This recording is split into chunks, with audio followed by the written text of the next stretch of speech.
Makabani besilungisela ukuthi ningathi siyaphosisa xa sisithi sinamalungu amatsha asuka kuKhongolose.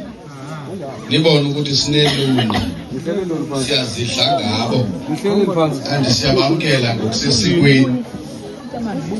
Into esiyenzayo ke ngosizama udibanisa into yoba izikipha zenu zibe khona kuba ndiyabona ikhona idelay yenzekileyo, kodwa in the meantime ntakasiketana ndiyakufuna uzapha ngaphambili ukuzothetha apha kutheni nilapha.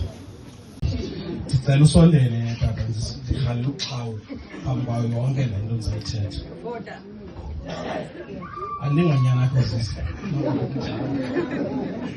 Bethuna kukhona into ebangela uba sikhangele umzi omdala.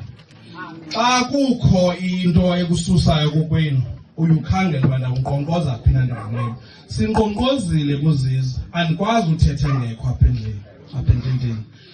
Isizathu soba sinkqonkqoze kuziza kudinwa kuhlupheka. I-ANC bethilibule siyisebenzele kakhulu, akho nto size nayo. Uyabona laa nto gempeza emlungwini ungesinanto. Sigempezile thina khange size nanto, ndihamba nabamama nabatata. Kodwa namhlanje siye sasithatha isigqibo sambiza uMr Mahlathi, samceba makaphefumlelane nathi. Waphefumlelana ke nathi. Savuya ke sinaye nathi uceba omtsha. Ndicela mntu angagubhukile uzosijoyina. Ngumntana, mna andikhumbula ukuba uyandelekela. Ngumntana phela. Ndivuyiswa yiloo nto ke xa ndifika apha kwathiwa uceba wakwa-15 ngelo. Uceba wakwa-15 futhi uzawuba nguye uceba. Sisekhona nje uzawuba nguye uceba kwezi elections, not kwezi. Siyayibulela ke into yoba samkelwe apha kwa-UDM, futhi siyibulela kakhulu.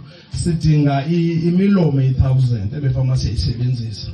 Sibaninzi kodwa ke abanye abalandelanga. Ibizingxaki ke ezibangela singaphumeleli sonke. Tata uThawu, ndicela ukubamba isandla tata. Ndicela ukubamba isandla. Isizathu soba ndikubamba isandla nguMahlathi. uMahlathi umkhulisile. Mdala ngo. Mdala futhi akazutshintsha. Uyawuhlala ekhule ngola hlobo. Into ayithethayo iyamakha umuntu.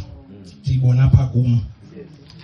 Andithi ndiva kusithiwa tata, uzundibambele kahle.